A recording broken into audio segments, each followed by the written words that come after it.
I'm Robin Crane, and this is the Growing Your Financial Business the Woman's Way podcast. Listen, I was a financial advisor for over a decade, and I got so sick of the old archaic strategies that your grandpa used to get clients. What the industry teaches today is still so outdated and just doesn't work anymore. So I had to find a better way for myself, and then I got obsessed with sharing these how-tos with other women like me. The stuff I teach doesn't require giving up your life, your sanity, or your family time. I want women like you to have it easier than I had it, so you can thrive in the industry. I've now helped thousands of women grow their financial businesses to multiple six figures, some even seven figures per year. So on this podcast, you're going to get an inside look at how they did it so you can do it too. Let's dive into the show. Welcome. I'm here with Amanda Cohen, and Amanda Cohen knows you can't succeed in life or business without taking risks. That's why she's devoted her life to better understanding the threats modern businesses face. As the director of governance, risk, and compliance products at Resolver, the worldwide leader in risk and security management software, she's reimagining the way over, I can't read this. She's reimagining the way over 5,000 of the world's largest organizations think about the relationship to risk.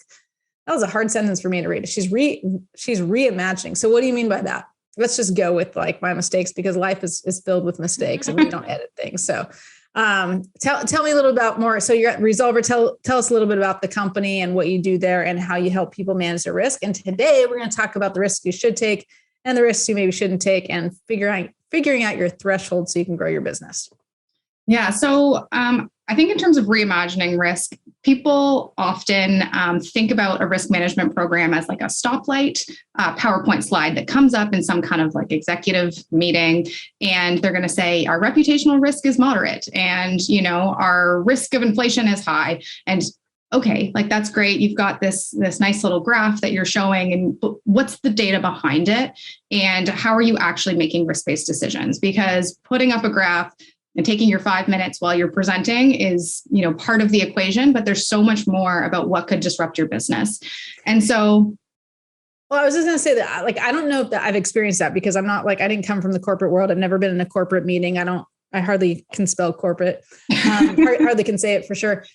So when I was a financial advisor, the only way I thought about risk really was because I was taught about insurance, and, to manage that risk is to protect my family and then to sell to other people to protect their family, protect their income, protect those sort of things. And then of course we're looking at risk management in regards to, well, if I'm going to invest my money or somebody else's money, how much risk am I taking being in these stocks or in these type of investments and that sort of thing. And now as a business owner who has taken a lot of risk to grow the business, the risks I took were more like, should I invest in this coach or this program when I'm not making money and I have no idea if I'll really make it back? Is it me? Is it that is it the right coach? And, all those things where I'm taking a huge risk with my own money because I'm growing my own business to try to get my income up, because when I struggled, that was the issue. So I'm not sure, maybe the listeners are thinking more the way you're talking about it, but that's really foreign to me. And so from a business, because you said business owners and you really help them kind of manage the risk, but also sounds like you're almost a proponent of taking risk to some degree. So tell me more about that. How do they reimagine that? How do they reimagine how that looks and decide what risks to take, especially going into this crazy environment where potentially they've lost a lot of assets already with the market the way it is. And the expectation might be, well, my income is already maybe it's going to go down another 20% because the market might, and that affects my income. So I think when you think about risk, the best way to think about it is, what are you trying to achieve? So every individual, every organization, they have some form of objectives, whether you've written them down, they're the goals that you wrote, January 1st, but there's objectives and there's things that you're trying to do as an individual or as a business. And so you've got a level or a threshold of what's an acceptable level of risk for you to take, or the business has a level of acceptable risk that they're willing to take. But in order to make those decisions, you can't just kind of finger in the sky. Like, I think that's right. Like, I think that's my, where I stand from a risk perspective, without thinking about what could influence that. And so when you're thinking, oh, those are the risks to me, those are the risks to my business, it's like, are those the right types of risks that we are willing to take in order to grow our business? And are we willing to, forego something for something else in order to make sure that we can succeed? And so an example that we often see in business is, companies really want to make sure that they, invest in their employees and they invest in training and that they're growing their teams and, they're really putting their employees first. That's great. That is one of your objectives potentially of your business. But at the same time, revenue probably a little bit higher on that list of priorities. And, some of the major projects, escalations, customers, all of those things are a bit of a balance. But you might be getting to the end of the year and it's like, ooh, we really told the whole organization we were investing in our employees this year, but that thing fell to the bottom of the list because other priorities took precedent. And so if you bring risk into the conversation about what you're trying to achieve, you're saying, we're fine taking this risk over here, but at the expense of something else. And so as long as you're having that dialogue, it's okay to have one thing take priority over another, but recognize that that could mean more attrition for your employees, or it could mean, people are seeking jobs elsewhere because they're not getting the attention and the growth they need. And so it's a risk you have to be willing to take and then have those conversations in terms of how you want to drive your business forward. So are there key areas where you evaluate, like, to have the conversation? So if you're going to help me, there's a part of me that's like, I want you to help me evaluate the risk for myself, like as a business owner, so we can give them an example, but also because I'm not a financial advisor anymore, it's like, maybe we can take me back to when I was. So you tell me which is more fun. Let's do the financial advisor scenario. Okay. Picture it. I'm back to being a financial advisor. Okay. Is it the broke times when I was a financial advisor, when I was at least making six figures? Let's go with the broke times. Let's start with the broke times. Yeah. Okay. We got them all. here. We got the broke times. We got the six figures. We got the seven figures. Okay. Let's start with that. Go ahead. Walk me through it. Like, what would you ask me? How would you help me about it? Because it seems like you have a process, or there's like things to look at it. And I always like to just experience it to figure out, like, how do I figure this out? How do I make decisions? Because the example I used when I was, like I said earlier, when I was broke, it's like, I was on a podcast with Rachel Cruz, had her on this podcast, and I'm like, really? No debt? Really? Like, I'm like trying to challenge that, which was a really dumb thing to do when, like, Rachel Cruz and Dave Ramsey, like, their whole thing is like they will not veer from their opinion of no debt, and I was like, just making sure, because I really feel like, had I not gone into debt, I would never be where I am today. Had I not taken that risk where I invested, money I didn't have, like, I'm quoting it, air quotes, because it was money I didn't have. It was the credit card money, but I had access to it. And had I not taken that risk, like, I really feel like my life would never be where it is. And so I'm really grateful that I was able to borrow money. And some people have this view of like, oh, putting money on credit cards is bad, but taking a business loan is okay. Right. So it's like, well, just because, can we call it a business loan if it was on my credit card? But, just because I didn't take it from the bank, like, isn't it the same thing? So these are the things that were going on. And I don't know if they were going on in my head. It was more the fear around investing in myself. When I knew I had an income problem, I'm like, the only way to solve this is to invest in something that's going to give me more income, which was actually investing in me to learn skills, to be able to attract clients and be able to convert clients or prospects into clients. Does that make sense? It does. And I think, so let's break that down a little bit. So you at this time, not a ton of money, and you're looking to grow your business. You're looking to grow yourself, to grow kind of your whole market. And so there's a couple of different avenues I assume you could have taken. So one was debt. What other options did you debate at that time? Well, I could have just waited till I made the money, right? So I could have not invested in myself. And I said, okay, let me just follow what my company tells me to do. And if I do enough work and enough busting my ass, then I'm like, wait, can I say that? Yes, it's my podcast. I can say whatever if I want now. So it might piss people off, but so yeah, I could have just kept going and I might have still gone into debt, but it would have been slower, right? Because if I'm making less than the money I have, obviously, which was getting to that point, where my expenses were exceeding my income, then I would have slowly gone into debt. But instead I chose to invest, which was me going into faster debt, but then I was able to pay it back faster because I learned how to grow my business. Mm-hmm. So the other option was doing nothing, or at least following the systems without. I mean, there's a ton of free information podcasts now where people can just be like, oh, I'm just going to learn it and apply it. My problem is that if I didn't pay for it, I didn't do anything. Like, or I did a little, but not enough, and I didn't have enough accountability. Yeah. So we've got two, maybe a third option in the middle, which is some like free resourcing that's kind of helping. Yeah. But you're trying to achieve the same outcome. You believe that one approach is going to get you there faster. And so you're evaluating the risk essentially of saying, is this investment worth it? And at what point maybe is it not? So there's business metrics you could apply, which we call it key risk indicators, but also just as a balance on yourself. It's like, okay, am I starting to get the returns based on the information that I'm learning? Is this something I want to continue to invest in? Because am I seeing kind of the outputs that I want to? And so you're checking along the way to make sure that you're working towards the objective that you want. And, all the way through by applying risk-based decision-making, if you needed to pivot at some other point when it was like, okay, maybe I've exceeded what I can here and I need to try a different approach, or maybe I need to pivot coaches because I'm not getting what I want from the person that I'm working with. You're constantly evaluating things and then making sure that the risk is acceptable for you, because you're not so far in debt that you don't ever see a glimmer of light, but you're making decisions. You're constantly evaluating what's right for you and is it the right type of decision. So risk-based decisioning is really just constantly questioning, constantly making sure that you're continuing to question and not just go after something without the insights into what could disrupt you and how you want to get there. It's like constantly asking yourself those questions and making sure that you're seeing the traction that you want. And if not, do we pivot? Do we need to do something else to achieve what we want? Are you Canadian? I am. Okay. I noticed that when we didn't talk about that, but then wait a second. I'm distracted because I hear you're from Canada. Okay, cool. So it sounds like it's a lot of measuring. And it's, I would call it KPIs. You're calling it key risk indicators. I'm calling it key performance indicators, but same idea, except you're focused on the risk.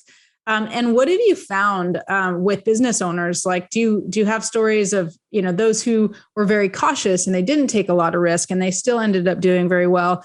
Or do you find that there's a theme where like the most successful business owners have a story where they took a lot of risk and that risk paid off? Or maybe you have the opposite where they took a lot of risk and that risk, knocked them down and they went out of business. And what is it that you see? Are you mostly working with corporate though? Like, as I guess it's very different. You're mostly working with corporate. Okay. Yeah, we're mostly working with corporate, but I think the same types of strategies or questions, conversations are still relevant. Like one of our customers last week was talking to me about how, risk management isn't like the most glorious, I think, part of a corporation, and generally not, someone like getting a ton of attention. However, when you apply that type of decision making to big strategic initiatives, you can see the output of that. So one of our customers was looking at two different markets, and one was in South America, and I think one was in the Middle East, something along those lines. And they were debating which ones to go into. But the political climate, the socioeconomic conditions in one region versus the other were substantially different. And so as a result of taking risk-based practices, coming in, understanding what they were trying to achieve, understanding what they were looking to, what their end desired outcome would be, it was that originally they were going to invest in both. And it's like, actually, one doesn't make sense. But the biggest risk you could take for the business is not investing in this other one, because it is ripe for disruption. There are, you're seeing traction, the regulatory environment's changing in that region, and there's a ton of opportunity. But, they brought in risk-based professionals to help not just strategically, we think this is a goal, we think we could achieve it, but to really test the parameters of the project they were attempting to take on. And then it led them to making a very strategic decision, which, ultimately had a pretty financially viable outcome for them, which was really great. Yeah, it seems to me, that's at least my experience is what you said that I think is just so true. And that's just been a theme in my life is that the biggest risk they could take is not taking action, essentially. Like the biggest risk they can take is not doing anything. The biggest risk they can take is not working with that demographic or with that audience, or however you said it. But it's like, that's what I've found is like, it's very easy as a financial advisor when you're constantly being given, marketing opportunities, and even your company is telling you, this is how we do sales, this is how we do marketing. And like, it's all there. And like, this is what the company tells you. All you have to do is follow this system. And if you follow this system, you're going to get results, and you stay in this industry long enough following the system, you will get the results that you want. And the problem that I had as a young financial advisor when I first started was like, I did what they told me to do.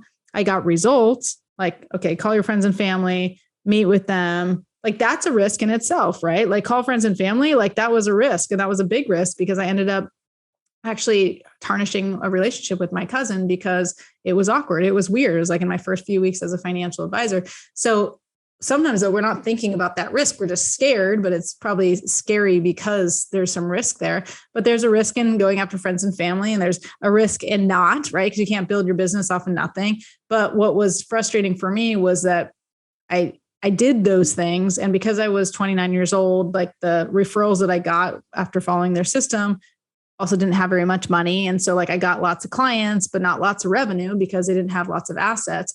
And so something for me had to change because I'm like, I did exactly what they told me to do, and that was the path. And then I'm like, well, I was scared, but I'm like, the only way I can get to the other side is find another way. It can't just be this way, which is very risky for a lot of people who are like, no, like the company's gospel. And I'm not saying all companies are bad. It's just that I think it's very old and archaic in this model of like, doing this old way. So what I found is like the biggest risk that I could take is not taking action, like not finding another way, like not getting a coach or getting, and I'm obviously a proponent of coaches because I am one, but that's at least with like my circles of 7-8 figure business owners, like everyone has a story of going into debt in order to get out of debt. Basically, everyone has a story of taking huge risks. Everyone has a story of losing money.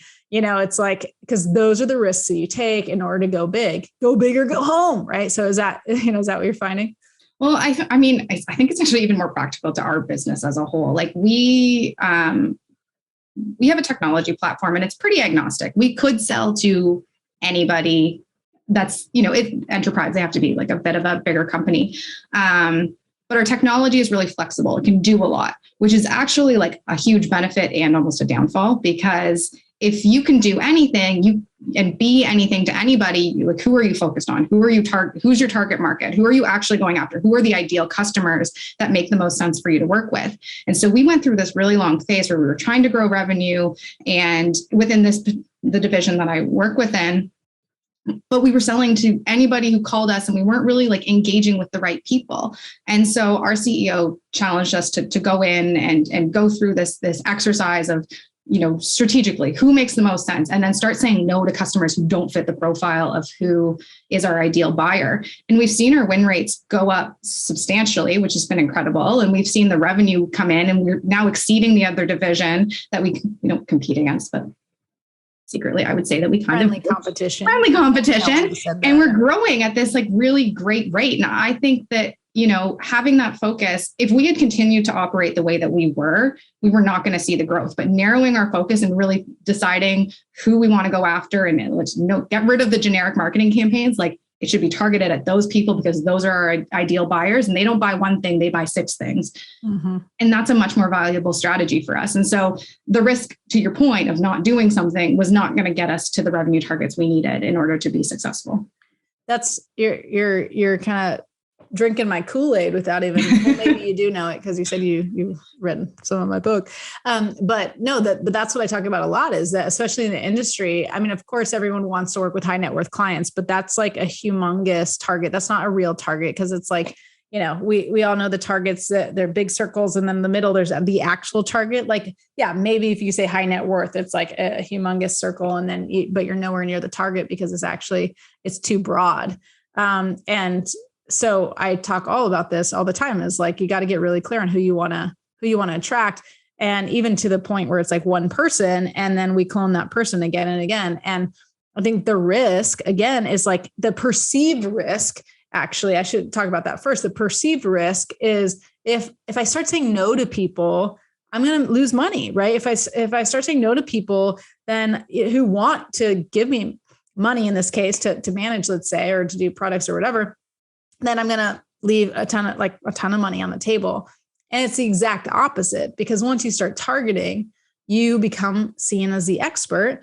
And as the expert, now you're going to attract more people. And like you said, instead of doing one thing, they do 6. So now you're getting more business from one person or one family versus getting little bits of business from everybody.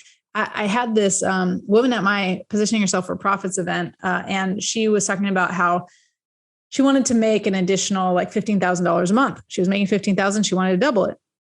And so we went through, and I said, well, who are your highest paying clients that you also love and you provide tremendous transformational value? And she's like, well, they're the ones that end up doing a rollover. And so it's describing who they are and all that. And I'm like, cool, like easy. All we need is just 2 more of those. Like that's not that hard. Right. And then she started telling me as we were going through this exercise that she's getting all this other business, but the average she's getting for each of those was like $200.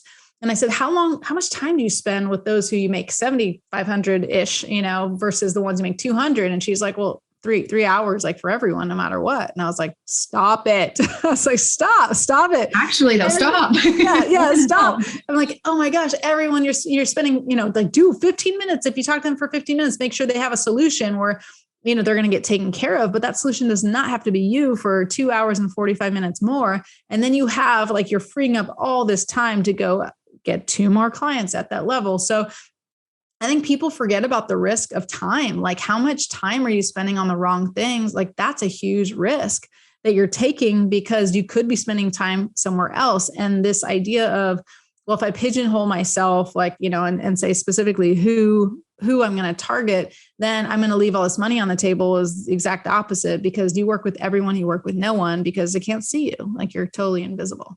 Well, and I think that's what we were doing. You end up, especially in the product world where you're building a product, you end up building things for one customer that's not repeatable. And so now you've spent all this time, all this energy, and we have to pay developers. And so then what? It just sits there on the shelf. Like, that's not valuable for us. We have a business that's a recurring revenue model. Like, we need to be able to produce similar types of customers, and also for us, the value, and for our customers, is they get way more value for us because we're specialized in that particular area. And so we know how to run a compliance program for mid-sized financial institutions. We're really good at that because that's what we do over and over again. And so what's interesting about our space is that very few people get visibility into a bunch of businesses. You get consultants because they see a lot of the same types of businesses. You get regulators because they regulate the same types of businesses, and you get vendors. And from a vendor perspective, we can say, well, this is the best practice because we've seen it 100 times. We've seen it 200 times, and everybody's doing it like this. And this is how you can grow. And so the value that we can provide back to our customers is so much more substantial than, somewhere over here in mining and somewhere over here in different industries, when it's not producing the same type of value for our customers. I'm curious. I don't know if this is public information, but how big was your company at that stage where you were trying to work with everybody? And then how much did you grow by getting more targeted? Do you know? Don't know off the top of my head. I don't know off the top of my head. But we have seen, our targets, we're expected to grow at this stage right now, 50% a year is the types of metrics we're working with. And I get that we're a smaller business. We're trying to grow at that rate, and that's not going to be sustainable forever. But for right now, that's the expectation that we have, because the market is huge. And we've got something that's newer to market, and we've got something that's interesting. And, it's a rate that for today that we think that we can sustain. And I think that is recession proof, all this talk about recession. It's I think that's what's recession proof. You're talking about growing 50% a year, and small business, which your business is, that you work for, is probably a lot bigger than anyone listening to this podcast.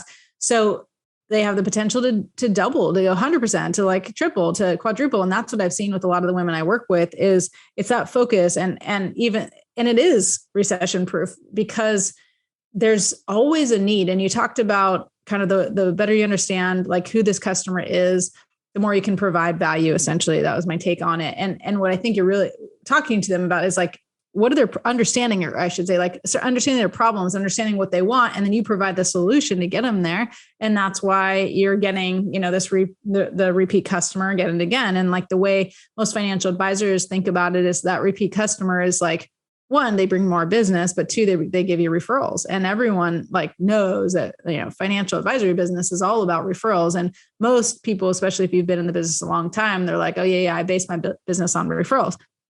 Great.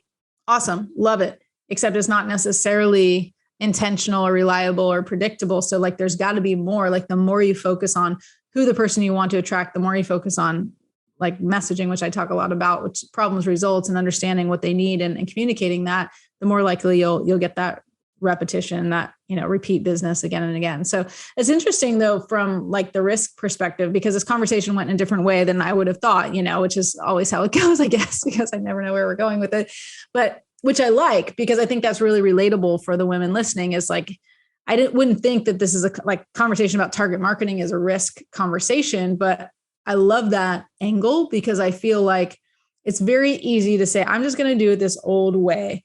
But like, you have to see that there's two sides of every coin. Like there's a risk to do it the old way. There's a risk to do it the new way. There's a risk, what we call the woman's way, right? There's a risk to do it anyway. Maybe you have to take, if you're working with me at a higher level, you have to take a risk, like with the coaching expenses or whatever, but like totally worth evaluating. Like, is it worth it? Are you going to do the work? Can you see, like, if you got 5 clients, like, and at this level, like you should walk through that. And then you got to look at your numbers and evaluate that stuff. Versus I think so many people are like, I don't think I'm taking risk because I'm just not doing anything, well, that's risky, especially in a recession, especially now, like with what's happening is like that can be really risky. So, this is great. Any last comments or ways to find you? You said financial institutions. Is this something that their companies can use, or how does that work? Yeah. So it's generally, we sell to financial institutions. We're a business to business platform. And, that's generally the market that's best suited for us and for our customers. So we ultimately help customers understand their regulatory obligations. So if you have, anyone in insurance, everyone's got regulation. And so we can help distill that down into something that's a little bit more meaningful. Like, what product services do you actually offer, and what do you have to do? What do you have to be accountable to, and make sure that you've got the process in place. So, we've got a variety of different tools, but we we exclusively sell to other businesses. See, we're very targeted. Yeah. Awesome. What's the website? It's resolver.com. Resolver.com. Okay. Well, thank you so much, Amanda Cohen, for joining us. And we'll see you all next time on Growing Your Financial Business the Woman's Way.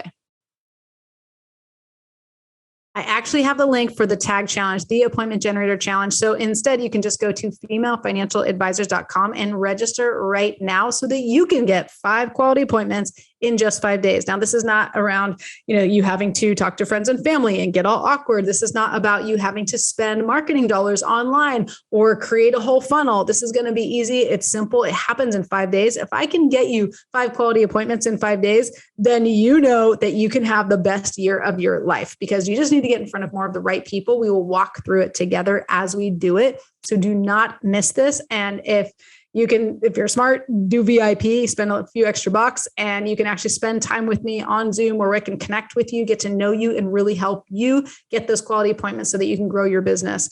And go ahead again, register at femalefinancialadvisors.com. You'll find it all there. It's coming up very, very soon. So make sure to register, claim your spot, get in on this, get excited about it, block your calendar, because you need to spend about an hour to an hour and a half a day with me on the Thursday, Friday, Monday, Tuesday, Wednesday, so that you can get these results. And it does work. The most appointments I think we got in those 5 days, someone, I think it was Dana, got 33 appointments. So you can be my best student and go well beyond the 5 quality appointments. Go to 10, go to 15, go to 20, and set yourself up for the best year ever. Can't wait to see you at the Tag Challenge. See you there. Thank you again for listening to Growing Your Financial Business the Woman's Way.